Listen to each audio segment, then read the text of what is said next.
الحمد لله رب العالمين والصلاة والسلام على سيد المرسلين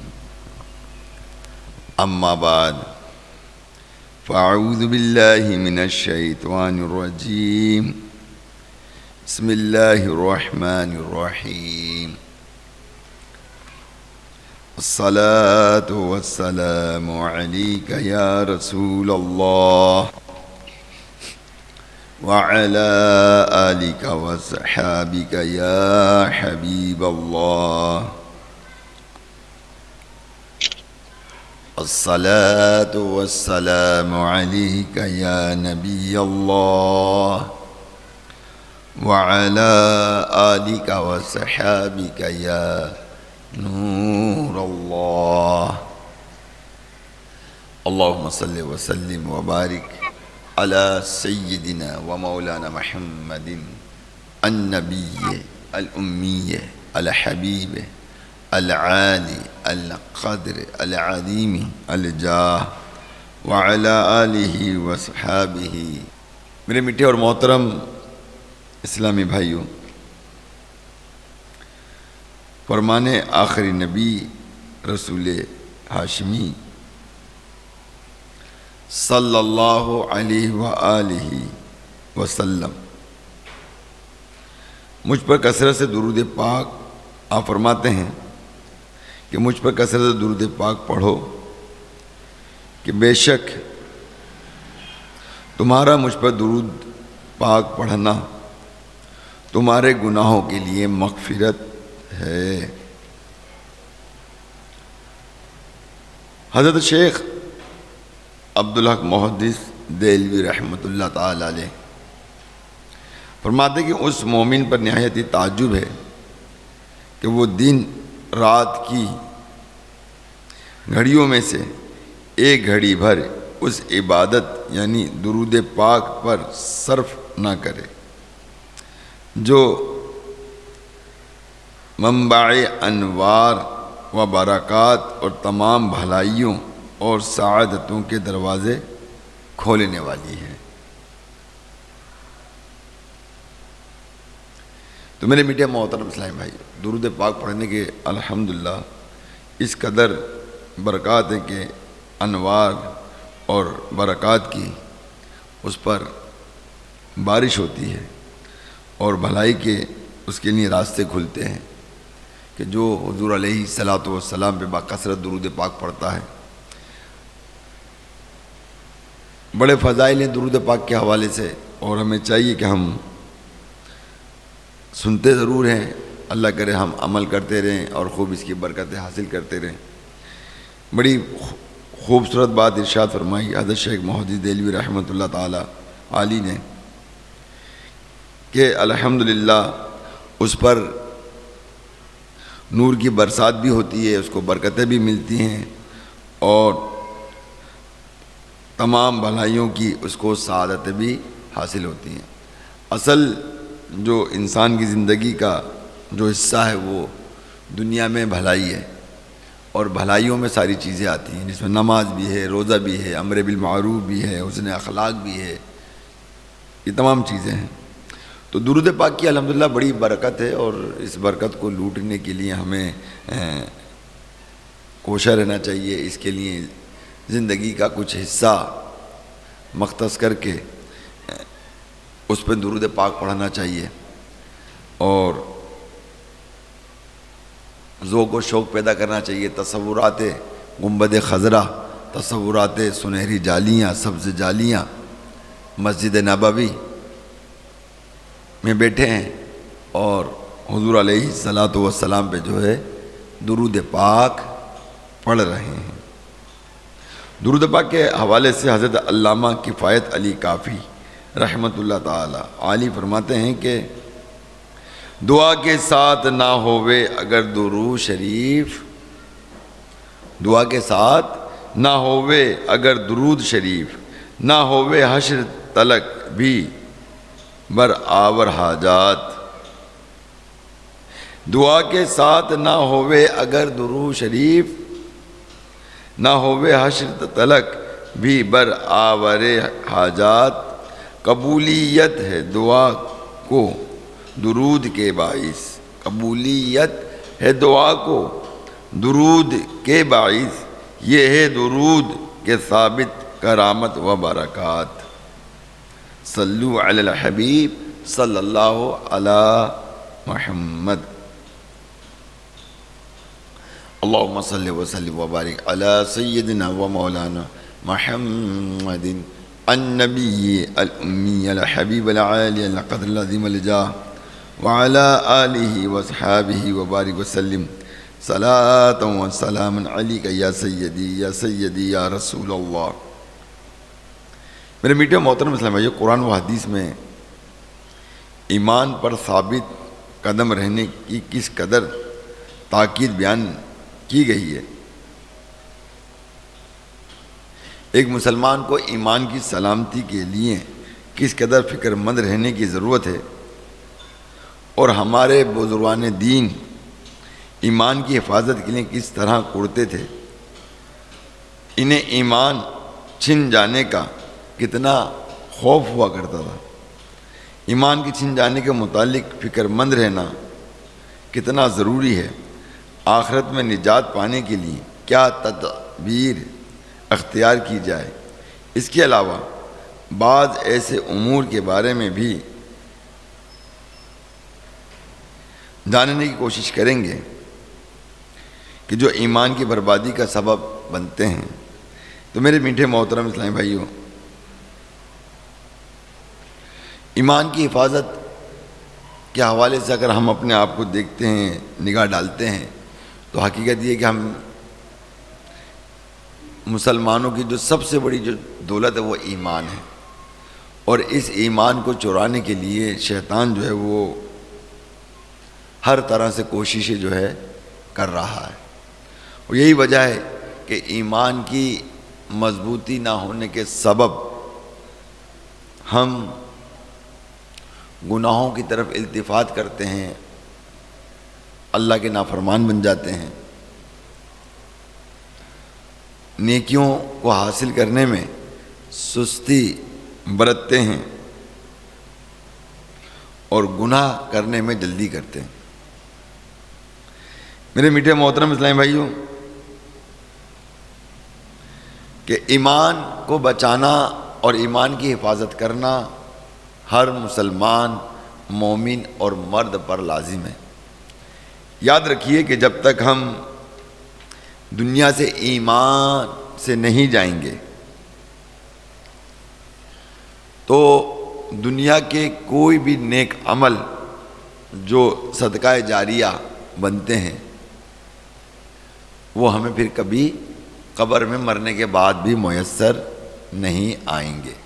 دیکھیے، بعد میں آپ کو بتاتا چلوں کہ ایک شخص بیمار ہوتا ہے، بیمار ہونے کے بعد ہم ہر ایک کی کوشش یہی ہوتی ہے کہ اللہ تعالیٰ اس کو شفا دے دے، اس کو صحت یابی عطا فرما دے، اور وہ اس کی کوششوں میں لگا رہتا ہے، پیسے کا بھی منہ نہیں دیکھتا، اور جب بڑی بیماریاں لگتی تو لوگ اپنا مال و متاع بیچ کر، اپنا گھر بیچ کر بھی علاج کراتے ہیں۔ آخر کار تمام تقدو کرنے کے بعد رزلٹ ہم سب کا تو ظاہر ہے کہ ایک ہی ہے، موت۔ پھر بھی موت آ ہی جاتی ہے۔ جب موت آ جاتی ہے تو پھر ہمارا دوسرا مرحلہ جو ہوتا ہے اس کی بخشش و مغفرت کا ہوتا ہے، جبکہ ہونا یہ چاہیے کہ بخشش و مغفرت کا مرحلہ تو جب تک زندگی ہے وہ انسان کے ساتھ رہے، اور وہ اللہ کی بارگاہ میں جو ہے دعا کرتا رہے کہ اللہ تعالیٰ میری بخشش و مغفرت فرمائے اور مجھے ایمان اور عافیت کے ساتھ موت عطا فرمائے۔ یہ دعا کرنی چاہیے انسان کو جب بھی وقت موت کا۔ یہ تو دعا نہیں کر سکتے یا اللہ ہمیں موت دے دے بھی، تو یہ تو شرعاً ناجائز ہے۔ ہاں یہ ضرور ہے کہ یہ دعا کر سکتے ہیں کہ اللہ جب بھی وقت آخر ہو تو ایمان و عافیت کے ساتھ دنیا سے رخصت ہوں۔ اور میرا تو ذہن یہ کہ اس حال میں ہم رخصت ہوں کہ ہم نے توبہ کی ہو، توبہ بھی قبول ہو گئی ہو، کوئی عبادت کر رہے ہوں، تو عبادت کی حالت میں جو ہے اللہ تعالیٰ جو ہے وقت آخر ہمیں جو ہے اس دنیا سے اٹھا لے. اور اللہ کی بارگاہ میں یہی دعا کرنی چاہیے، اللہ تعالیٰ ایمان و عافیت کے ساتھ ہمیں اٹھائے. عافیت کا ذکر اس لیے کیونکہ موت کا مرحلہ انتہائی کٹھن تکلیف دہ ہوتا ہے، اور اس کو آسان کرنے کے لیے بہترین دعا یہ ہے. اس حوالے سے ایک واقعہ علماء کرام بیان فرماتے ہیں کہ ایک شخص تھا جو اللہ تعالیٰ کی بارگاہ میں دعا کرتا تھا، یا اللہ مجھے ایمان پہ اٹھا، ایمان پہ اٹھا، ایمان پہ اٹھا. تو وہ شخص جو ہے جب اس کا آخری وقت آیا تو وہ شخص آگ میں جل کر اس کا انتقال ہوا. اور جب اس سے کہا گیا کہ اگر تو یہ دعا کرتا کہ یا اللہ عز و جل ایمان اور عافیت کے ساتھ اٹھانا، تو پھر ہم تجھے دنیا سے عافیت کے ساتھ اٹھاتے. ایمان سے تو اٹھایا، اب عافیت کے ساتھ اٹھاتے. تو عافیت والی موت بھی اچھی ہے، بلکہ عشق الہی عشق رسول میں گھل گھل کر اس دنیا سے رخصت ہونا، اپنے ایمان کی فکر کرتے ہوئے رخصت ہونا، یہ بہت بڑی سعادت ہے. اور دیکھیے کہ میرا رب عز و جل جو لوگ اپنے ایمان کی حفاظت کے حوالے سے تقدو کرتے ہیں، محنت کرتے ہیں، تو اللہ تبارک و تعالی جو ہے انہیں کس قدر جو ہے غیبی مدد عطا فرماتا ہے، آزماتا بھی ہے. اور جتنی آزمائشیں سخت اور کڑی آزمائشیں جو ہے نا دیگر امتوں کو ہوئی ہیں، یہ بات یاد رکھیے گا کہ وہ ہمیں نہیں ہوئی ہیں. ہمیں اتنی کڑی، ہم بے شک آزمائش میں ہیں، ہوتے ہیں، رہتے ہیں، مگر ایسا نہیں ہے کہ جو پہلے کے دور میں لوگ آزمائش میں مبتلا رہا کرتے تھے. ایک مشہور واقعہ ہے اصحاب کہف کا، کہ مطلب انہوں نے اپنی ایمان کی حفاظت کے حوالے سے کتنا تقدو کیا، کتنا مقابلہ کیا، کتنا اپنے آپ کو چھپایا. اور یہ واقعہ قرآنی واقعہ ہے. اللہ تبارک و تعالی نے قرآن میں اس واقعہ کو بیان فرمایا، اور اسی کے نام سے جو ہے وہ سورت کو نازل فرمایا، سورہ کہف. تو آئیے آج میں سورہ کہف کے حوالے سے اور ایمان کی حفاظت کے حوالے سے ان کا ایک واقعہ پیش کرتا ہوں، جس سے ہم مزید ایمان کی حفاظت کے حوالے سے اپنے اندر تقویت پیدا کریں گے، قوت پیدا کریں گے، اور انشاءاللہ تبارک و تعالی ایمان کی حفاظت کرنے کی کوشش کریں گے.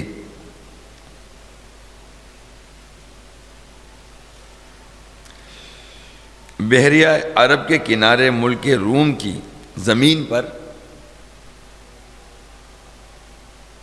افسوس نامی شہر آباد تھا.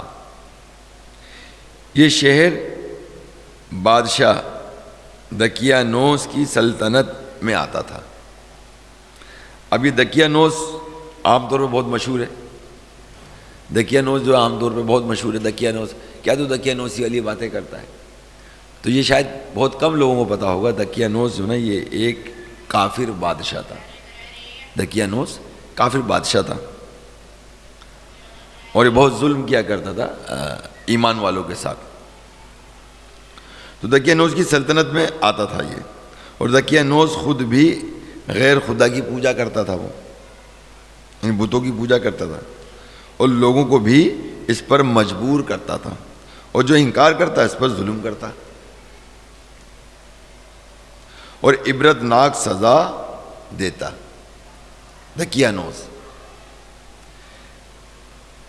اہل ایمان اس کے ظلم سے بچنے کے لیے چھپتے پھرتے رہتے تھے.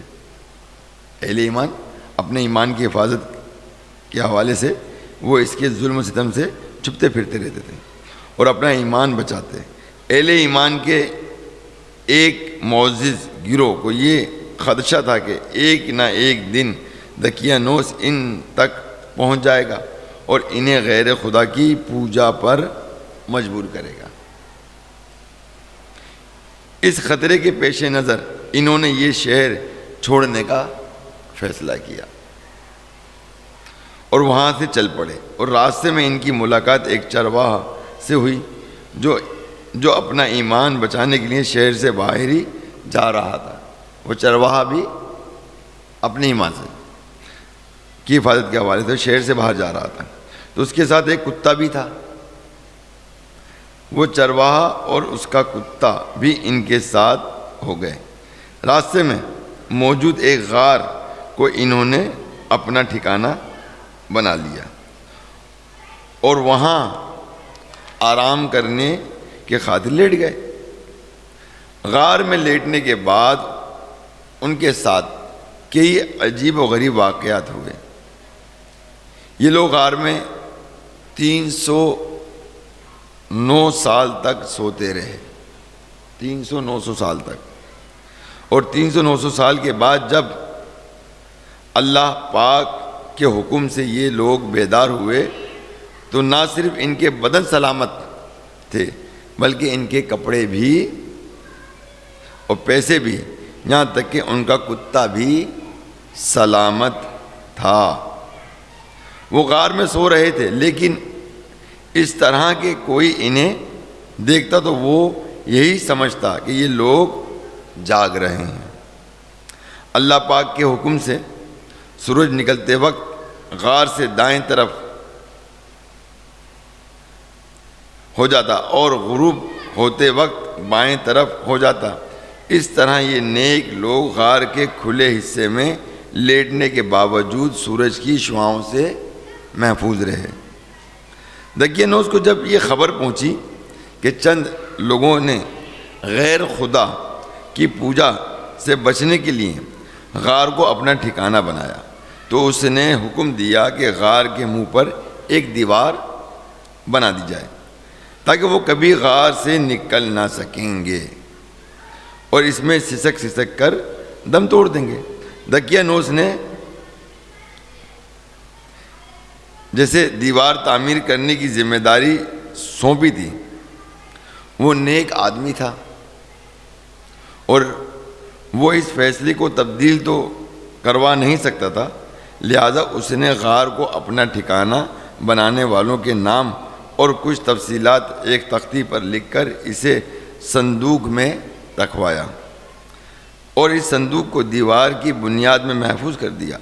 پھر یہ اصحاب کہف 309 سال کے بعد ایک نیک و پرہیزگار مومن بادشاہ بیدروس کے دور حکومت میں اللہ پاک کے حکم سے بیدار ہوئے، اور اصحاب کہف یعنی غاروں والوں کا واقعہ قرآن کریم پارہ نمبر 15 سورۃ الکہف کی آیت نمبر 9 میں کچھ یوں ارشاد ہوتا ہے: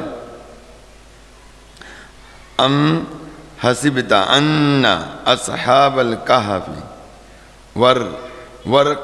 والرقیم کانوا من آیاتنا عجبا۔ کیا تمہیں معلوم ہوا کہ پہاڑ کی کھوں اور ایک جنگل کے کنارے والے ہماری ایک عجیب نشانی تھے؟ پیارے پیارے اسلام بھائیوں، سنا آپ نے کہ اصحاب کہف کو اپنے ایمان کی حفاظت کی کس قدر فکر تھی کہ انہیں دقیانوس بادشاہ کی طرف سے دی جانے والی غیر خدا کی پوجا کی دعوت ٹھکرا دی اور اس کے ظلم اور جبر سے بچنے اور ایمان پر ثابت قدم رہنے کے لیے غار میں چلے گئے۔ یہی وجہ ہے کہ اللہ پاک کا ان پر کرم ہوا اور رحمت الہی ان کی طرف متوجہ ہوئی، اور 3 صدیوں سے زیادہ عرصے تک وہ اللہ عز و جل کے حفظ و امان میں رہے۔ بدلتے زمانے نے ان پر کوئی اثر نہ کیا، ان کے حق میں گویا کہ وقت رک گیا، اور 309 سال کے بعد جب وہ بیدار ہوئے تو اسی طرح جوان اور تر و تازہ اور زندگی سے بھرپور تھے، اور یوں اللہ پاک نے انہیں اپنی عجیب نشانیاں قرار دیا۔ تو میرے میٹھے محترم اسلام بھائیو، اللہ تبارک و تعالی کی مدد اس میں شامل ہوتی ہے کہ جو بندہ اپنی ایمان کی حفاظت کی کوشش کرتا ہے۔ اور فی زمانہ اگر میں یہ کہوں کہ بھئی حفاظت، تو حفاظت کے حوالے سے اگر ہم اپنے آپ کو دیکھتے ہیں تو ہمیں تو اس کے بارے میں پتہ ہی نہیں ہے، اس کی حفاظت کرتے کیسے، اس کی فکر کیسے کرتے ہیں، اس کو کس طرح سے سنبھالنے کی ضرورت ہے۔ ہم مسلمان تو کہلاتے ہیں، اور ظاہر ہے کہ مسلمان کہلانے کی وجہ بھی جو ہے وہ ہمارا ایمان ہے۔ کیا ہے؟ ہمارا ایمان ہے۔ اور اگر ایمان ہے تو یاد رکھیے کہ جنت ہمارے لیے ہے۔ ایمان نہیں، اور ایمان اللہ نہ کرے سلب ہو گیا تو یہ معاملہ بڑا خطرناک ہے۔ چلیے اس آیت کے تحت مفسر قرآن حضرت مفتی احمد یار خان نعیمی رحمۃ اللہ تعالیٰ علیہ اصحاب کہف کے واقعے پر لکھتے ہیں کہ اس واقعے سے دو مسئلے ہمیں معلوم ہوئے۔ نمبر ایک یہ کہ کرامت اولیاء برحق ہے۔ اصحاب کہف بنی اسرائیل کے اولیاء ہیں، ان کے کچھ کھائے پیے بغیر اتنی مدت زندہ رہنا کرامت ہے۔ یعنی یہ جتنے بھی حضرات تھے یہ اللہ کے اولیاء کرام میں سے تھے، یہ ولی تھے اور اللہ کے دوستوں میں سے تھے، اور یہ کرامت اللہ تعالیٰ نے ان کو عطا فرمائی کہ اتنا وقت رہنے کے بعد بھی اللہ تبارک و تعالیٰ نے ان کے جسموں کو، ان کے جسم جو تھے وہ نہ خراب ہوئے اور نہ عمریں ڈھلی، وہی جس عمر میں سوئے تھے اسی عمر میں یہ اٹھائے گئے تھے۔ حقیقت یہ اللہ تبارک و تعالیٰ کے ایسے کیا کہنا چاہیے کہ کرشمہ ہے یہ رب العالمین کا، اور یہ کرشمے سن سن کے یقین جانے کہ دل بھی جو نا بےتاب ہو جاتا ہے، آنکھیں اشکبار ہو جاتی ہیں کہ میرا رب عز و جل اپنے بندوں پر کس قدر کرم فرماتا ہے۔ مگر یہ بندہ ہے کہ وہ اسی کرم نوازی سے دور بھاگتا ہے، تھوڑی مشقت آتی ہے دور بھاگتا ہے، تکالیف آتی ہے دور بھاگتا ہے۔ کہ بھائی کیوں دور بھاگتا ہے؟ جس نے تکلیف دی ہے یا جس نے آزمائش میں ڈالا ہے وہی تو آزمائش سے ہمیں نکالے گا۔ اب اس دقیانوس نے نہ جانے کتنے مطلب کافروں کو کتنے ایمان والوں کو اسی دقیانوس بادشاہ نے جو ہے ان کو شہید کیا۔ اب جو ایمان پر دنیا سے گئے، ایمان پہ جو دنیا سے گئے، دنیا سے رخصت ہوئے ایمان سے، تو اللہ تبارک تعالیٰ ان کو اپنا فضل فرماتا ہے، ان کی بخشش و مغفرت فرماتا ہے اور جنت میں اعلیٰ مقام عطا فرماتا ہے۔ تو بہرحال یہ جو اللہ کے اولیاء کرام میں سے تھے، اور اللہ تبارک و تعالیٰ نے جو ہے نا ان کی غیبی مدد فرمائی اور انہیں کرامات سے بھی نوازا۔ نمبر دو، دوسرا یہ معلوم ہوا کہ ولی کی کرامت سوتے ہوئے بھی ظاہر ہو سکتی ہے اور موت کے بعد بھی ظاہر ہو سکتی ہے۔ ان اولیاء کے جسموں کو مٹی کا نہ کھانا یہ بھی کرامت اولیاء ہے کہ مٹی نہیں کھاتی وہ جسم میں صحیح و سالم ہوتے ہیں۔ یہ بھی آپ نے اب تو یہ تو مشاہدات تو سوشل میڈیا کی وجہ سے ہو جاتے ہیں، پہلے تو ہم لوگ سنا کرتے تھے ایسا ہوتا ہے، کتابوں میں پڑھتے ہیں ایسا ہوتا ہے، مگر اب تو بھائی باقاعدہ جو ہے وہ ویڈیوز آ جاتی ہیں کہ ان کو انتقال کی ہوئے 300 برس ہو گئے، دیکھیں قبر میں آج صحیح و سالم ہے۔ تو لہٰذا میرے میٹھے محترم سے جو اللہ کا ولی ہے تو پھر اس کی بات ہی کیا ہے، اللہ کا جو ولی ہے اس کی بات ہی کیا ہے۔ تو بہرحال میرے میٹھے محترم اسلام بھائیو، ہمیں مطلب یہ ہے کہ اپنی ایمان کی حفاظت جو ہے وہ ہر ایک کے لیے بہت ضروری ہے۔ اگر ایمان کی حفاظت ہم نے اس کے لیے تقوی نہیں کی، اس پر محنت نہیں کی، اس پر سوچا نہیں، اس پہ غور نہیں کیا، اس پہ تفکر نہیں کیا، تو پھر ہم آزمائش میں مبتلا ہو سکتے ہیں، خطرناک راستوں پہ چل سکتے ہیں، اور ہمارے لیے سب سے زیادہ خطرناک راستہ یہی ہے کہ اللہ نہ کرے کہ کفر کے راستے پہ چلے جائیں۔ انسان کے لیے، ایک ایمان والے کے لیے جو ہے سب سے بڑی خطرناک جو بات ہے وہ کفر ہے۔ ایک طویل حدیث پاک میں ہمارے پیارے آقا مدینے والے مصطفیٰ صلی اللہ تعالی علیہ وآلہ وسلم نے بھی ارشاد فرمایا کہ اولاد آدم مختلف طبقات پر پیدا کی گئی ہے۔ اولاد آدم جو ہے، جو روایت میں آپ کو سنانے جا رہا ہوں کہ اولاد آدم مختلف طبقات پر پیدا کی گئی۔ نمبر ایک، بعض مومن پیدا ہوئے اور حالت ایمان پر زندہ رہے اور مومن ہی مر گئے۔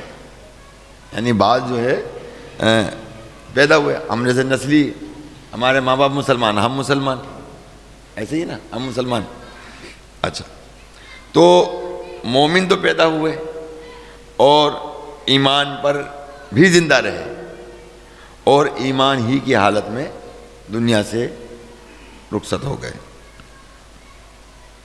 نمبر 2، بعض کافر پیدا ہوئے۔ بعض کیا ہوئے؟ کافر پیدا ہوئے، حالت کفر پر زندہ رہے اور کافر ہی مرے۔ یعنی کافر جو پیدا ہوئے اور کافر ہی، کفر ہی پہ انہوں نے زندگی بسر کری، کافر ہونے کے بعد پیدائشی کافر رہے اور زندگی بھی ان کی جو ہے وہ کفریات میں گزری اور کافر ہی ہو کر مرے۔ بعض مومن پیدا ہوئے، اب بڑی خطرناک والی بات ہے، بعض مومن پیدا ہوئے اور مومنہ زندگی گزاری اور حالت کفر پر رخصت ہوئے۔ یعنی پیدا تو مسلمان ہوئے اور زندگی بھی انہوں نے مسلمانوں والی گزاری، مسلمانوں والی گزاری، مگر جب وہ رخصت ہوئے، مرے، تو کفر پر مرے۔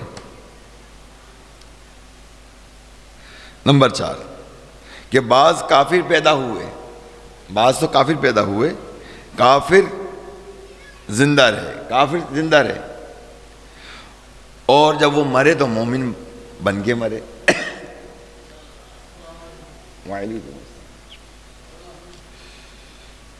تو پیارے محترم اسلام بھائیوں، اس حدیث پاک پر غور کیجئے، جو گھروں میں سن رہے ہیں وہ بھی غور کیجئے، جو میڈیا پہ دیکھیں گے وہ بھی غور کیجئے، آپ لوگ یہاں بیٹھے ہیں یہ بھی غور کیجئے۔ یہ دیکھیے، بعض تو مومن پیدا ہوتے ہیں اور مومن والی زندگی گزارتے ہیں، مومن ہی مر جاتے ہیں، اور بعض کفر مطلب کافر پیدا ہوتے ہیں اور زندگی بھی جو ہے وہ اپنی کفر میں گزارتے ہیں اور کفر ہی پہ مر جاتے ہیں، اور بعض جو ہے وہ مومن پیدا ہوتے ہیں، اپنی زندگی جو ہے وہ اسلامی بھی گزارتے ہیں، مگر جب مرتے ہیں تو کافر ہو کر مرتے ہیں، اور بعض کافر پیدا ہوتے ہیں اور زندگی بھی وہ ساری زندگی اپنے کفر میں گزار دیتے ہیں، ساری زندگی کفر میں گزار دیتے ہیں۔ اللہ اللہ، جب مرتے ہیں تو مومن مرتے ہیں۔ اب یہاں مجھے ایک واقعہ یاد آ رہا ہے کہ ایک یہودی تھا بچہ، اور وہ یہودی حضور علیہ الصلوۃ والسلام سے محبت کرنے لگا تھا، پیار کرنے لگا تھا، وہ عاشق رسول تھا، وہ عاشق رسول تھا، مگر والدین کے خوف سے، حالات کے خوف سے جو ہے وہ حضور علیہ السلام کی بارگاہ تک نہیں پہنچتا تھا، وہ دور سے دیکھ لیا کرتا تھا، آنکھوں کو اپنی ٹھنڈی کر لیا کرتا تھا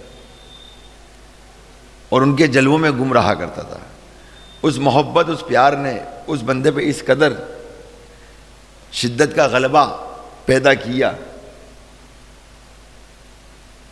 کہ وہ اس محبت میں رہ کر بیماری میں مبتلا ہو کر قریب المرگ ہو گیا۔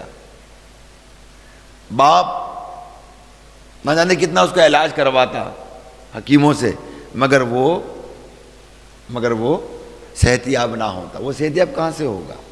اصل دوائی تو جلوہ مصطفیٰ ہے صلی اللہ علیہ وسلم، دیدار مصطفیٰ ہے۔ وہ دیدار مصطفیٰ ہوگا تو جسم میں جان آئے گی اس کے، کیونکہ ایک عشق اللہ اللہ اور محبت کی ایک اپنی لذت ہے۔ اور وہ جب اس کا وقت بالکل آخر ہوا تو اس نے اپنے والد صاحب سے کہا کہ ابا جان، کیا میری خواہش کو آپ پورا کریں گے؟ میری خواہش ہے۔ کہا کہ بیٹا کیوں نہیں کروں گا تیری خواہش، اس آخری وقت میں بھی میں تیری خواہش پوری نہ کروں، یہ کیسے ہو سکتا ہے؟ بول، جو تو کہے گا آج میں تیری خواہش پوری کروں گا۔ تو اس نے کہا کہ آپ حضور علیہ الصلوۃ والسلام کو بلا لائیے، میں ان کی محبت میں بے قرار ہوں، بے تاب ہوں، بے چین ہوں، میں چاہتا ہوں کہ میں ان کا آخری وقت دیدار کر لوں۔ اب جب یہ سنا تو اندر غصے کی لہر دوڑ گئی، وہ یہودی تھا، وہ پھر جلد ہی اپنے آپ کو سنبھالا، بولو نہیں، بچے کا آخری وقت ہے، اب میرے چاہنے والے، میرے حلقہ احباب یہودیوں کے مجھے کیا کہیں گے؟ پھر اس نے سب پسے پوچھ رکھا، جانے دیجیے، اور حضور کی بارگاہ میں حاضری دی اور سارا واقعہ بیان کیا. حضور علیہ الصلاۃ والسلام جو ہیں وہ اپنے صحابہ کرام علیہم رضوان کے ساتھ اس یہودی کے گھر اس عاشق رسول کے پاس پہنچے. آنکھیں بند ہو چکی تھیں, نکلی ہوئی روح پلٹ آئی, آنکھیں کھولی تو صاحب نے حضور علیہ الصلاۃ والسلام کا دیدار کرنے لگے اور بڑی حسین آپس میں گفتگو ہوئی. اور وہ شخص جنت کی ضمانت لے کر رسول اللہ صلی اللہ تعالی علیہ وسلم سے رخصت ہوا. تو اللہ کے نبی نے ارشاد فرمایا کہ بیٹا تم کلمہ پڑھو, تمہاری جنت کی ضمانت میں دیتا ہوں. کلمہ پڑھا اور اس کی روح قفس انصری سے پرواز کر گئے. اب یہاں جو بات آپ سے کہنے والا ہوں کہ اس موت پر صحابہ کرام رش کر بیٹھے کہ زندگی کی کسی بھی حصے میں ایک وقت کی نماز نہیں تھی, کوئی شریعت پہ عمل نہیں تھا, جاتے جاتے رسول اللہ صلی اللہ تعالی علیہ وسلم پر کلمہ پڑھا اور مسلمان ہو کر دنیا سے رخصت ہو گئے, اور وہی اس کی بخشش اور جنت کی ضمانت بن گیا.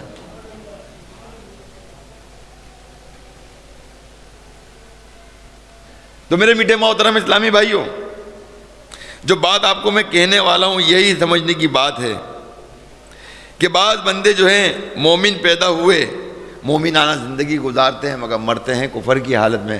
مگر بعض کافر پیدا ہوتے ہیں, اپنی تمام تر زندگی جو ہے وہ کفریات میں گزارتے ہیں, مگر جب مرتے ہیں تو مومن ہو کر مرتے ہیں. اب میں ایک واقعہ کئی بار آپ کے سامنے میں نے دہرایا تھا کہ ایک وقت جب ٹیلی فون کا دور تھا تو میں اس وقت مختلف ممالک میں بیانات کیا کرتا تھا ٹیلی فون کے ذریعے. تو کچھ لوگوں نے آپس میں جب بیان سننے کے بعد دوسرے دن مجھ سے رابطہ کیا تو کہیں یار آپ نے ایسی کیا بات کہی تھی جس سے ہم لوگ ہل گئے. میں نے کیا بات کہی تھی بتائیے. تو اس دوران میں نے یہ بات کہی تھی کہ دیکھیے مرنے والا مر جاتا ہے, چلا جاتا ہے, ٹھیک ہے, مرنے والا ہمیں نہیں پتا کہ وہ کفر پہ مرا ہے یا ایمان پہ مرا ہے, ٹھیک ہے. اچھا ہم مطلب یہ کہ کسی کو سند نہیں دے سکتے کہ کافر مرا یا ایمان سے مرا ہے, یہ ہم نہیں دے سکتے, یہ اللہ کے راز ہیں, اللہ جانے, ٹھیک ہے نا. یہ اللہ کے راز ہیں, یہ خفیہ تدبیر ہیں. کیا ہے یہ خفیہ تدبیر ہے, یہ اللہ کے معاملات ہیں. اگر مرنے والا کفر پہ مر گیا, کفر پہ مر گیا, کافر ہو کے مر گیا, تو اب بتائیے اس کی بخشش جو سامان ہے, بخشش کا جو سامان ہے وہ اللہ کا ذکر ہے, تلاوت قرآن پاک ہے, یہی ہے نا, یہی سبھی کچھ نا, ذکر اذکار ہے, درود پاک ہے. اب اگر ان کو پڑھ کر بخشا جائے تو بخشا کس کو جاتا ہے, بولیے, مسلمانوں کو. جو ایمان پر مرتا ہے اور مرا ہے اور اسے بخشا جائے گا تو وہ ثواب اس کو پہنچے گا. اور اگر وہ کافر ہو کے مرا ہے تو اس پہ سے اس کو کتنے 1 اٹھنی بھی نہیں ملے گی, 1 اٹھنی بھی اس کو نہیں ملے گی. سمجھ گئے میری بات, اب کچھ بھی نہیں ملے گا اس کو. تو پیارے محترم اسلام بھائیو, ایمان کی حفاظت کے حوالے سے ہمیں بہت زیادہ مطلب یہ ہے کہ توجہ کی ضرورت ہے. جو آج ہم بے فکری ہو کر اپنی زندگی بسر کرتے ہیں نا, یہ ہم غلطی کرتے ہیں. میں صحیح عرض کر رہا ہوں, ہم بہت بڑی غلطیاں کرتے ہیں. ہمیں ایمان کی پرواہ نہیں ہے, اور یہی وجہ ہے کہ جب ایمان کی پرواہ نہیں ہوتی تو پھر انسان وہ سب گناہ کرتا ہے جو اسے نہیں کرنا چاہیے. انسان کا ایمان ہی ہر چیز سے اس کو بچاتا ہے, روکتا ہے, اور ایمان کا مضبوط ہونا انتہائی ضروری ہے.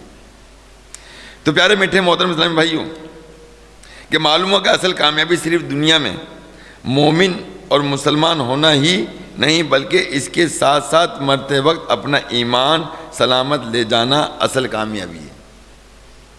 جیسا کہ ایک اور حدیث پاک میں اس بات کو واضح طور پر بیان کیا گیا, جو میں حدیث سنانے جا رہا ہوں, سنیے.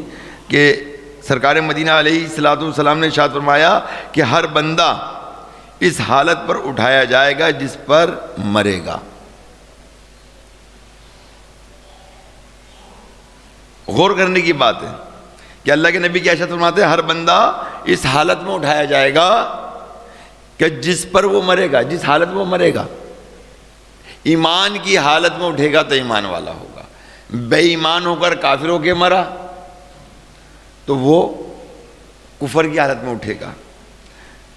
مفسر قرآن مفتی احمد یار خان نعیمی رحمۃ اللہ تعالیٰ علیہ اس حدیث پاک کے تحت لکھتے ہیں کہ اعتبار خاتمہ کا ہے، اگر کوئی کفر پر مرے تو کفر پر ہی اٹھے گا، اگرچہ زندگی میں مومن رہا ہو، اور اگر ایمان پر مرے تو ایمان پر اٹھے گا، اگرچہ زندگی میں کافر رہا ہو۔ تو در حقیقت میں ہمارا جو ہے نا مطلب مرنا ہم سب کو ہے، مرنا ہم سب کو ہے۔ ہم کہتے ہیں مرنے کی تیاری کرنے کی توفیق عطا فرما، یہ زبان کی نوک ہے اور کچھ نہیں ہے ہماری، صحیح پتہ نا، اور زوردار آمین بھی نکلتے آمین، اور پھر عمل سے کورے ہوتے ہیں ہم لوگ، ایسے ہی ہوتا نا، یہی ہوتا نا بھائی، اللہ تعالیٰ میں توفیق عطا فرمائے مرنے سے پہلے مرنے کی تیاری۔ ارے مرنے سے پہلے مرنے کی تیاری تو ابھی سے شروع کرنا پڑے گی، جب سانس میں سانس آ گئی، بلکہ جب ہم بالغ ہو گئے نا، بالغ ہو گئے ہم پہ نماز فرض ہو گئی، نماز فرض ہو گئی، اب اس وقت سے ہی سارے ہمارے معاملہ شروع ہو جاتے ہیں کہ اب ہم موت کی تیاریاں کرنے لگ جائیں۔ جیسے میں نے پچھلے غالب یا پچھلے جمعے کو یہ واقعہ سنایا تھا میں نے، کہ دیکھیں کہ مطلب جو بچے ہوا کرتے تھے پہلے، کیوں ایسے بچے ہوا کرتے تھے؟ وہ جنت دوزخ کو سمجھتے تھے، چھوٹے چھوٹے بچے جنت دوزخ کو سمجھتے تھے، قرآن حدیث کو سمجھتے تھے، کہ ایسے کتنے واقعات ہیں کہ وہ قرآن کی تلاوت سنتے تھے، بچے ان کے بے ہوش ہو جایا کرتے تھے نماز کی حالت کے اندر، خوف و خطر کی آیت سنتے تھے ڈر والی، تو وہ نماز کی حالت میں بچے بے ہوش ہو جایا کرتے تھے، اور پھر ان کی حالت یہ تھی ان بزرگ کی کہ جب دیکھتے تھے کہ میرا بچہ پیچھے نماز پڑھ رہا ہے تو خوف و خطر کی صورتیں نہیں پڑھا کرتے تھے، وہ آیتیں نہیں پڑھا کرتے تھے۔ ایک مرتبہ ان کو اندازہ ہو کہ آج میرا بچہ نہیں ہے، تو انہوں نے خوف و خطر کی آیت پڑھی، اور جب آیت پڑھی جب بچہ بے ہوش ہوا، جو سلام پھیر کے جب اس کو اٹھایا تو اس کی روح قفس انصری سے پرواز کر چکی۔ آج ہمارے بچے یہ دین کہاں سیکھتے ہیں؟ ہمارے بچے تو ٹانگیں مٹکانا سیکھتے ہیں، ہے نا، گالی گلوچ سیکھتے ہیں ہمارے بچے۔ ہمارے بچے کو جو ذہن ہے نا وہ ماڈرن ہی بنتا ہے اسٹارٹنگ کے اندر، اس کو ہم ماڈرن چیزیں دکھا رہے ہیں، وہ انہی پر ہی اس کا دل دماغ جو ہے وہ مطلب کہ متاثر ہوتا ہے اور اس کی طرف وہ کھینچتا ہے، اسی طرف کھینچتا ہے۔ مگر وہ ہمارے جو پہلے اسلاف تھے، اللہ اللہ اللہ اللہ، جو خود بھی اللہ سے ڈرا کرتے تھے، اور اسی سبب ان کی اولاد کے اندر بھی تمام چیزیں پیدا ہوا کرتی تھیں، اور الحمدللہ وہ علم سیکھتے تھے اور ان کی کیفیت بنتی تھی۔ جیسے ایک بچے تھے جو بہلول دانا کا مشہور واقعہ ہے نا، کہ وہ زاروں قطار رو رہے تھے اور سب بچے کھیل رہے تھے، بچے کھیل رہے تھے، وہ نہیں کھیل رہا تھا بچہ، تو کہا کہ آپ کیوں نہیں کھولتے اور اتنا روتے کیوں ہو؟ کہا کہ میں نے دیکھا ہے کہ میری ماں جب گھر میں کوئی آگ جلاتی ہے نا تو چھوٹی چھوٹی لکڑیاں جلاتی ہے، چھوٹی چھوٹی لکڑیاں جلاتی ہے، لکڑیاں، اور جب وہ چھوٹی لکڑیاں جلنا شروع ہو جاتی ہیں تو پھر وہ بڑی لکڑیاں ڈالتی ہے۔ تو مجھے یہ اس بات کا خوف آ رہا ہے کہ ایسا نہ ہو کہ اللہ تبارک و تعالی، ذرا سوچ دیکھیے، میں آپ کو بتا رہا ہوں، دیکھیں انسان کی زندگی ہے کہ بچپنے سے جوانی پہ آتا ہے، جوانی پہ بڑھاپے پہ آتا ہے، مگر اس بچے کی اس وقت کی عمر کے حساب سے دیکھیے جو بچہ سوچ رہا ہے، جو بچہ اس بات کو سوچ رہا ہے اور کہہ رہا ہے کہ میں اس خوف سے رو رہا ہوں کہ ایسا نہ ہو کہ کل بروز قیامت اللہ تبارک و تعالی جہنم کی آگ کو بھڑکانے کے لیے بڑے بڑے سرکش لوگوں کو جہنم میں ڈالنے سے پہلے ہم جیسے چھوٹے بچوں کو ڈالا جائے۔ اور یہاں کیا ہمیں اپنے پرواہ ہی نہیں ہے، ہمیں تو کوئی خوف ہی نہیں ہے۔ تو میرے میٹھے محترم اسلامی بھائیوں، ہمیں چاہیے کہ ایمان کی نعمت ملنے پر اللہ تبارک و تعالیٰ کا شکر ادا کرتے رہیں، زندگی بھر ایمان پر ثابت قدم رہنے کی دعائیں مانگتے رہیں، ایمان کی حفاظت اور مضبوطی کے لیے علم دین بالخصوص ایمانیات اور کفریات کا ضروری علم سیکھیں۔ یہ ضروری علم سیکھنا ضروری ہے ہمارے لیے، اور ایمان کی حفاظت کے لیے زبان کو کینچی کی طرح تیز اور بازاری انداز میں چلانے کے بجائے اسے ذکر و درود صرف ضروری باتوں کے لیے استعمال کریں۔ ایمان کو کفر کے تمام خطرات سے بچائیں، اپنے آپ کو ایمان ضائع کرنے والے تمام امور سے بچائیں، آخری دم تک ایمان پر استقامت کے لیے نماز، روزے، شریعت کی پابندی کریں۔ ایمان پر استقامت کے لیے اللہ پاک اور اس کے پیارے حبیب صلی اللہ تعالی علیہ وسلم کی رضا والے کام کرتے رہیں۔ ایمان پر استقامت کے لیے اللہ پاک اور رسول اللہ صلی اللہ تعالی علیہ وسلم کی ناراضی اور نافرمانی سے ہر دم بچتے رہیں۔ اللہ تبارک و تعالیٰ ارشاد فرماتا ہے یا ایھا الذین آمنوا اتقوا اللہ حق تقاتہ ولا تموتن الا وانتم مسلمون، کہ اے ایمان والو اللہ سے ڈرو جیسا اس سے ڈرنے کا حق ہے۔ اے ایمان والو اللہ سے ڈرو کہ جیسا اس سے ڈرنے کا حق ہے،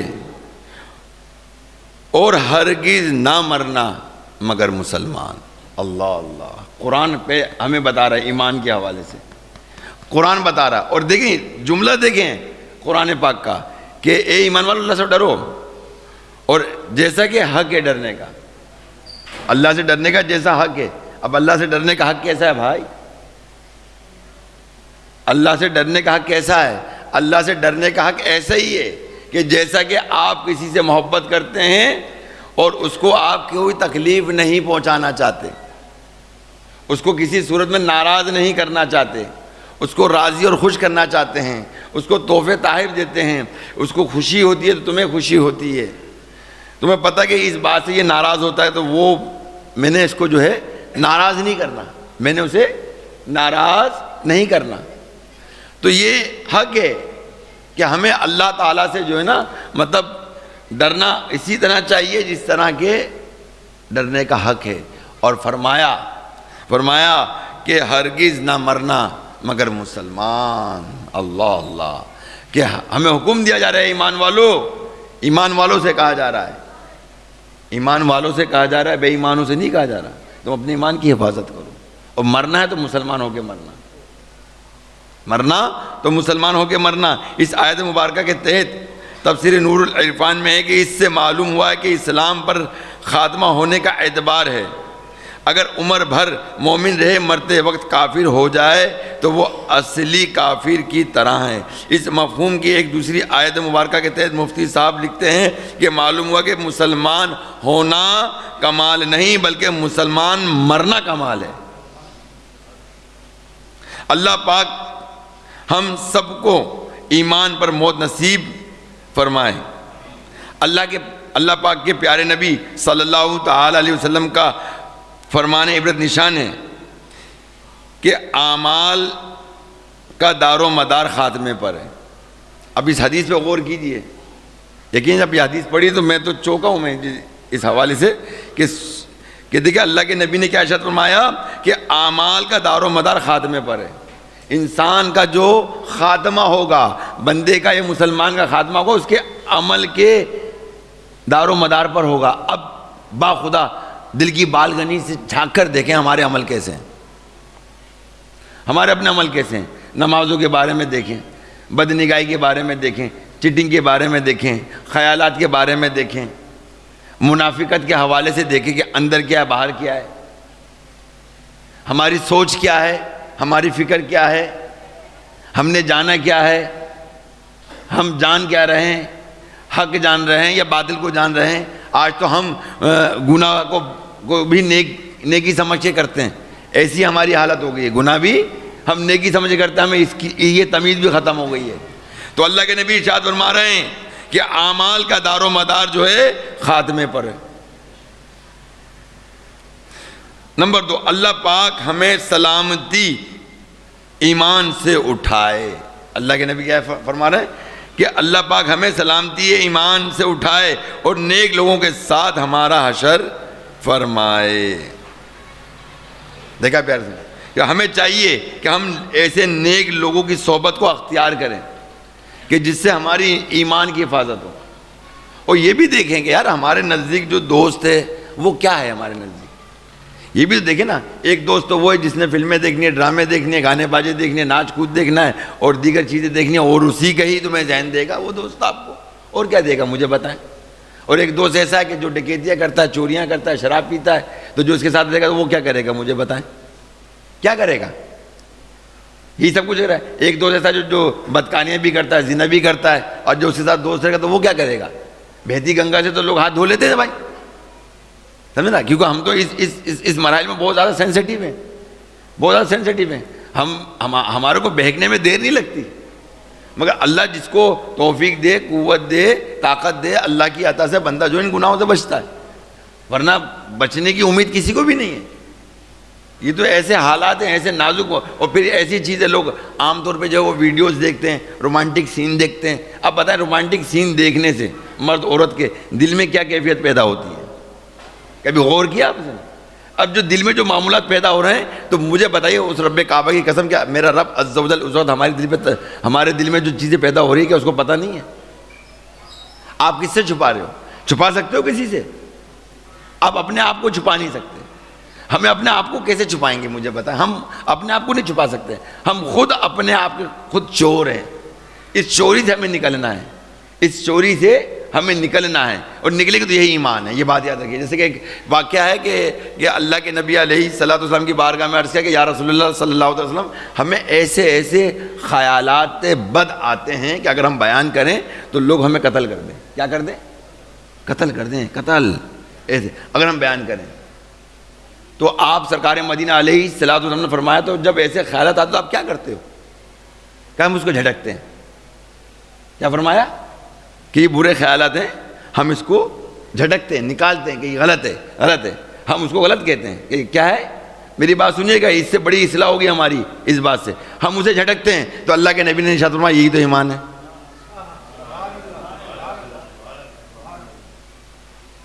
اب غور کیجئے اس بات پر کہ اگر کوئی چیز دیکھنے کو ایسے ملتی ہے اور اس سے ہم بچتے ہیں تو یہی تو ایمان ہے، یہی تو ایمان ہے۔ تو لہذا میرے میٹھے محترم اسلامی بھائیو، دیکھیے کہ ہمارے جو بزرگ تھے امام حسن بصری رحمۃ اللہ تعالیٰ علیہ، ان کا بھی کیا حال تھا؟ ان سے پوچھا گیا کہ آپ کا کیا حال ہے؟ فرمایا کہ جس شخص کی کشتی دریا کے درمیان جا کر ٹوٹ جائے اور اس کے تختے بکھر جائیں، ہر شخص ہچکولے کھاتے تختوں پر نظر آئے تو اس کا کیا حال ہوگا؟ اللہ اللہ۔ اب پہلے کے دور شاید ایسے ہی تھا کہ لوگ کشتیوں میں زیادہ سفر کرتے تھے، ہم لوگ تو کرتے ہی نہیں ہیں۔ کیا خیال ہے؟ ہمیں تو موقع ہی نہیں ملتا جو ہم کشتیوں میں سفر کریں۔ ہاں اگر گھومنے پھرنے جانا ہے تو بس ٹھیک ہے، نکل جائیں، کماڑی نکل جائیں گے، منوڑا نکل جائیں گے، تھوڑا بہت سمندر کی سیر کر کے آ جائیں گے۔ نیا بندہ جا کے تھوڑا گھبرائے گا، پھر تھوڑا سا سنبھلے گا، ہاں ٹھیک ہے، صحیح ہے نا۔ اور پھر بعد ایسا بھی ہوگا کہ جب وہ کسی ایسی کشتی کو دیکھے گا جس میں ضرورت سے زیادہ لوگ بیٹھے ہوئے ہوں گے، اللہ نہ اگر ڈوب جائے تو کیا؟ اور ایسے کتنے واقعات ہو چکے ہیں کہ لوگ ڈوب جاتے ہیں، مر جاتے ہیں۔ تو جو ہچکولے لے رہی ہو اور تختے پر نظر آئے تو اس کا کیا حال ہوگا؟ تو عرض کی گئی کہ بے حد پریشان کن حال ہوگا۔ فرمایا میرا بھی یہی حال ہے، میرا بھی یہی حال ہے۔ ایک بار آپ ایسے اداس ہوئے کہ کئی سال تک ہنسی نہ آئی، لوگ آپ کو ایسے دیکھتے جیسے کوئی قید تنہائی میں اور اسے سزائے موت سنا دی جائے گی، سزائے موت سنا دی گئی ہو۔ آپ سے اس بے چینی اور پریشانی کا سبب دریافت کیا گیا تو آپ نے اتنی عبادت، اتنی ریاضت، اتنے مجاہدات کے باوجود فکر مند کیوں رہتے ہیں آپ؟ دیکھیں امام حسن بصری رحمۃ اللہ تعالیٰ علیہ، مطلب آپ یہ سمجھ لیجئے عبادت، ریاضت، اللہ اللہ، سمجھے نا، اور کس قدر گناہوں سے وہ بچا کرتے تھے۔ اور رابعہ بصری کے دور کے ہیں آپ، رابعہ بصری، امام حسن بصری رحمۃ اللہ تعالیٰ علیہ، اور با کرامت اللہ کے ولی، یار یہ دیکھو یار، ان کی یہ حالت ہے کہ آپ تو ریاضت بھی کرتے ہیں، مجاہدات بھی کرتے ہیں، اس کے باوجود اتنے فکر مند کیوں نظر آتے ہیں؟ فرمایا مجھے ہر وقت یہ خدشہ لاحق رہتا ہے کہ کہیں مجھ سے کوئی ایسا کام سرزد نہ ہو جائے کہ جس کی وجہ سے اللہ پاک ناراض ہو جائے اور وہ فرما دے کہ تم جو چاہو کرو، میری رحمت تمہارے شامل حال نہ ہوگی، بس اسی وجہ سے میں اپنی جان کو پگھلا رہا ہوں۔ دیکھا؟ اور یہ سب چیزیں انسان کے اندر مطلب کب پیدا ہوں گی؟ جب ایمان پہ خاتمہ نہ ہو۔ اللہ اکبر۔ تو یہ لوگ وہ لوگ ہیں کہ جو اپنی عبادات پہ فخر نہیں کیا کرتے تھے، اپنے مجاہدات پہ فخر نہیں کیا کرتے تھے، بلکہ اور خوف خدا ان کے اندر پیدا ہوا کرتا تھا، اور ڈرتے تھے ایسا نہ ہو کہ یہ عبادت ہمارے منہ پہ نہ مار دی جائے۔ اور ہمیشہ جو نا وہ اپنی بخشش و مغفرت کی اس میں لگے رہتے تھے، جس طرح سے آج ہمارے وقت روزی کمانے میں لگے رہتے ہیں کہ وہ کسی طرح روزی کمائیں، جلدی سے مہینہ پورا تو تنخواہ ملے، یا اگر ہم کاروبار کے لیے جائیں تو جلدی سے ہماری دکان کی بونی ہونی چاہیے. آج کتنا اٹھایا، آج کل حالت کیسے ہیں لو جی، کہاں مطلب 25 30 ہزار 60 1 لاکھ روپے اٹھایا کرتے تھے، آج تو بھائی 3000 روپے لے کے آ رہے ہیں بہت مشکل، کبھی تو خالی ہاتھ آ رہے ہیں. ابھی ایسی حالت ہے، کیسی ہمارے تو بے چینی، کیسی بے قراری کی اس حوالے سے. تو اسی طرح انسان سوچے کہ یار اگر میں مسلمان ہوں، کلمہ پڑھتا ہوں، نمازیں بھی پڑھتا ہوں، سب کچھ کرتا ہوں، اور پھر بھی ایمان سے مطلب میں بالکل بے فکر ہوں، تو بے فکر نہیں ہونا چاہیے، بے فکر نہیں ہونا چاہیے. یہ بات میں نے آپ کو پہلے بھی عرض کی تھی کہ دیکھیے کہ جب انسان کی موت واقع ہوتی ہے تو یہ شیطان ملعون ہمارے مرے ہوئے مرحومین کی صورت میں، والدین کی صورت میں، دوست احباب کی صورت میں، وہ ان کی صورت میں جن کی زندگی میں بہت زیادہ بات مانا کرتے تھے، وہ ان کی صورت میں آتا اور کہتا کہ نصرانی ہو کے مر، یہی حق ہے. عیسائی ہو کے مر، کہ یہی حق ہے، یہی حق ہے. اور جو نصرانی ہو کے مر جائے، اور جو مطلب یہ ہے کہ کیا کہنا چاہیے کہ عیسائی ہو کے مر جائے کہ کر، تو اب بتائیں اس کا خاتمہ تو ایمان پہ نہیں ہوا نا، اس کا خاتمہ تو ایمان پہ نہیں ہوا. اور جب خاتمہ ایمان پہ نہیں ہوگا تو پیارے محترم اسلامی بھائیوں پھر کیا حال ہوگا. حدیث پاک ہے کہ جس کے دل کے اندر رائی کے دانے کے برابر بھی ایمان ہے، رائی کے دانے کے برابر بھی ایمان ہے اس کے دل کے اندر، تو وہ جہنم میں نہیں جائے گا. اللہ اللہ. اور رائی کے دانے کے برابر تکبر ہے تو وہ جنت میں نہیں جائے گا. یہ مکمل حدیث ہے.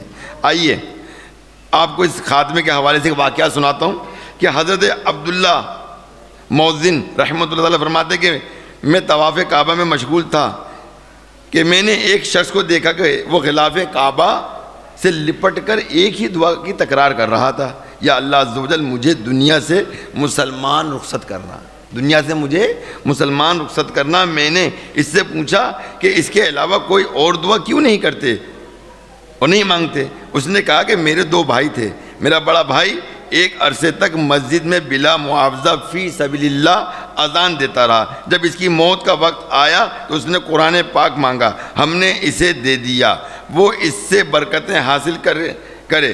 مگر قرآن شریف ہاتھ میں لے کر وہ کہنے لگا کہ تم سب گواہ ہو جاؤ، تم سب گواہ ہو جاؤ کہ میں قرآن کے تمام اعتقادات اور احکامات سے بیزار ظاہر کرتا ہوں. اللہ اکبر، اللہ اکبر. اور نصرانی یعنی عیسائی مذہب اختیار کرتا ہوں. معاذ اللہ، چنانچہ وہ کفر کی حالت میں مر گیا. پھر دوسرا بھائی 30 برس تک مسجد میں فی سبیل اللہ اذان دی، مگر وہ بھی آخری وقت میں نصرانی ہو کر مرا. لہٰذا میں اپنے خاتمے کے بارے میں بے حد فکر مند ہوں اور ہر وقت خاتمہ بالخیر کی دعا مانگتا ہوں. کہ حضرت عبداللہ مؤذن رحمۃ اللہ تعالی علیہ نے اس سے پوچھا کہ تمہارے دونوں بھائی آخر ایسا کون سا گناہ کیا کرتے تھے کہ جس کے سبب ان کا خاتمہ، اللہ اللہ، ان کا خاتمہ برا ہوا. تو اس نے بتایا کہ وہ غیر عورتوں میں دلچسپی لیا کرتے تھے، وہ غیر عورتوں میں دلچسپی لیا کرتے تھے اور امرد بے ریش لڑکوں سے دوستی کیا کرتے تھے. اللہ اکبر، اللہ اکبر. اس کے سبب ان کا خاتمہ جو ہے وہ ایمان پر نہیں ہوا. شرائع صدور میں بعض علماء کرام فرماتے ہیں کہ برے خاتمے کے 4 اسباب ہیں. کتنے؟ 4 اسباب. اب اس پہ میں بات کروں گا تو بہت لمبی بات ہوگی، صرف 4 اسباب بیان کروں گا. اس کی تحقیق، اس کا مطالعہ آپ کرنے کی کوشش کریں. یقین جانے اگر آپ نے اس کا مطالعہ اور کوشش کی نا ان باتوں کا، اس رب کعبہ کی قسم اپنے ایمان کی حفاظت کرتے ہوئے دنیا سے جائیں گے انشاءاللہ، انشاءاللہ. اب وہ کیا ہے کہ آپ فرماتے ہیں کہ برے خاتمے کے جو 4 اسباب ہیں. کتنے ہیں؟ 4 اسباب. نمبر 1، نماز میں سستی. اس میں نماز میں بولیں نماز میں سب بولیں تاکہ پتہ لگے کہ جو اگر سستی ہے وہ دور ہو جائے، اللہ کرے اسی کہنے پر سستی دور ہو جائے. ہم دل میں تو محسوس کرتے ہیں مگر زبان پہ بات آتی ہے تو اس کے اندر قدر کچھ اور ہوتی ہے، اس میں بات کچھ اور ہوتی ہے. ٹھیک ہے نا، کہ نماز میں سستی. نمبر 2، شراب نوشی. نمبر 2. نمبر 3، والدین کی نافرمانی. کیا میں اس لیے اس کو 3 مرتبہ دہرایا ہے کہ اکثر بچے آج کے والدین کے نافرمان ہیں. کہنا نہیں سنتے کہنا نہیں سنتے. یہ مشاہدہ تو آپ کرتے ہیں. اگر گھر میں 2 بھائی ہیں, 3 بھائی ہیں, 4 بھائی ہیں, 5 بھائی ہیں, کہ بھائی تو یہ لیا کہ میں ہی لے کے آؤں گا سودا, جو سامنے آ گیا کہہ دیا والد نے, اس کو آئے گا اس کو بول دیا. تو کوئی بچہ جو نا اس چیز کو انکار نہیں کر سکتا شرعی طور پر, یہ بتا دوں میں آپ کو. تو یہ تو ایک چھوٹی سی نافرمانی یا بڑی نافرمانی سمجھ لیں. اس کے علاوہ جو نافرمانیاں پیدا ہوتی ہیں, بہرحال میں آپ آگے بات نہیں کرتا کیونکہ وقت نکل رہا ہے. آئیے چوتھی